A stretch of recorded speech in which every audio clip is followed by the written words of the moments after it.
आज हम जाने वाले हैं अंडमान। तो हम रेडी होकर पहुंच चुके हैं बेंगलोर एयरपोर्ट, जहां पर हमने बोर्डिंग पास कंप्लीट होने के बाद की थोड़ी सी मस्ती और कॉफ़ी का आनंद लेते हुए हम पहुंच गए अंडमान आइलैंड, जहां पर फ्लाइट के ऊपर से ही अंडमान आइलैंड के कुछ हिस्से बड़े ही अनोखे दिख रहे थे। और हम पहुंचे अंडमान की राजधानी पोर्ट ब्लेयर, जहाँ हमें हमारी गाड़ी पहले ही पिकअप करने आ चुकी थी, क्योंकि हमने अंडमान टूर का पैकेज लिया था। पैकेज लेने का यही एक फ़ायदा है कि हमें टेंशन लेने की कोई ज़रूरत नहीं पड़ती। उसमें हमारा guide, pickup, drop, hotel, resort सारा इंक्लूड होता है। आज हमारे टूर का पहला दिन है, तो हम जाने वाले हैं सेलुलर जेल, जिसे काला पानी का भी सजा कहा जाता है। तो आज हम जानने वाले हैं इस जेल के इतिहास के बारे में, कि कैसे हमारे स्वतंत्रता सेनानियों के साथ अत्याचार किया जाता था इस जेल में। हमारे देश को आज़ादी ऐसे ही नहीं मिली, उसके लिए कितनी जाने गई है। इसलिए मेरी आप सबसे विनती है कि आप इस वीडियो में पूरा अंत तक बने रहिए और अपने जानने वाले को भी जरूर शेयर कीजिएगा। काला पानी की सजा, इस जेल की सजा किसी दर्दनाक मौत से कम नहीं होती थी। जैसे ही आप इसमें एंट्री करते हैं तो सबसे पहले आपको उन फ्रीडम फाइटर्स के बारे में लिखा हुआ मिलेगा जिन्हें इस जेल में बंद रखा गया था। इस जेल को ब्रिटिशर्स ने 1896 में बनवाना शुरू किया था, जो कि 1910 में बनकर कंप्लीट हुआ। 693 कमरा का यह जेल था, जिसे आप यहाँ के नक्शे में देख सकते हैं।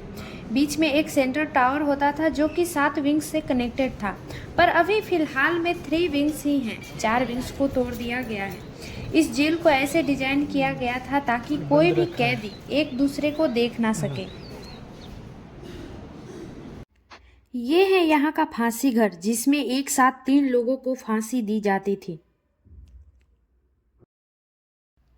यह जेल किसी नर्क से कम नहीं था, और यहाँ स्वतंत्रता सेनानियों को कितना अधिक टॉर्चर किया जाता था आप इसी से ही समझ सकते हैं।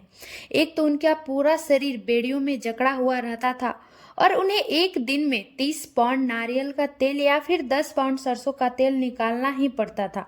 अगर ऐसा नहीं हुआ तो उन्हें बेत से मारा जाता था, उन्हें करंट लगाया जाता था, उनकी दिमागी हालत बिगाड़ी जाती थी। और भी बहुत सारी बातें हैं, न खाने को अच्छा खाना, न पीने को अच्छा पानी, नारियल से बने बोड़े के कपड़े पहनाए जाते थे। और ये सब बातें कोई बनी बनाई बातें नहीं है, बल्कि इस जेल में जितने भी स्वतंत्रता सेनानी बंद थे, उन सब की अपनी अपनी अलग अलग आत्मकथा है कि उनके साथ क्या क्या होता था। आप चाहे तो उनके बुक को पढ़ सकते हैं। इस जेल में आने के बाद सोचकर, इमेजिन करके ही आंख भर आए, रोंगटे खड़े हो जाए। और सच मानिए, शाम 7 बजे एक लाइट शो होता है, जिसे देखने के बाद तो और ज़्यादा रोना आता है, जिसमें पूरी हकीकत को एक लाइट शो के द्वारा दिखाया जा रहा था। जैसे लग रहा था कि हर जेल में एक एक कैदी, उनके साथ क्या क्या किया जाता है, ये सारा लाइट शो में दिखाया गया। मैं तो रोने लग गई थी। मैं क्या, वहाँ जितने सारे दर्शक थे सभी की आंखें नम हो गई थी। तो यह था हमारे फ्रीडम फाइटर के साथ हुए अत्याचार का एक झलक।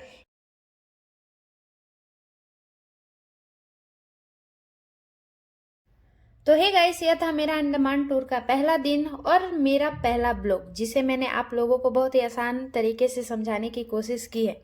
तो कैसा लगा आप लोग को यह मेरा फर्स्ट ब्लॉग, कमेंट बॉक्स में जरूर बताइएगा। मिलते हैं नेक्स्ट वीडियो में। Thank you for watching.